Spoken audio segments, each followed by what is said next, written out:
Untuk evakuasi korban banjir di Kodam 3 Kelurahan Katimbang, Kecamatan Biringkanaya, BPDB menurunkan 20 personel dan 3 perahu karet. Berdasarkan data, korban banjir diperkirakan mencapai 828 kepala keluarga dengan 2.118 jiwa.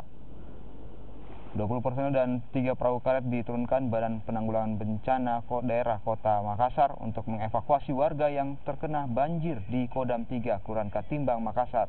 Sementara itu, penanganan posko dan dapur umum, Dinas Sosial akan segera mendirikan dapur umum, dan untuk evakuasi korban banjir akan ditempatkan di masjid tidak jauh dari lokasi banjir.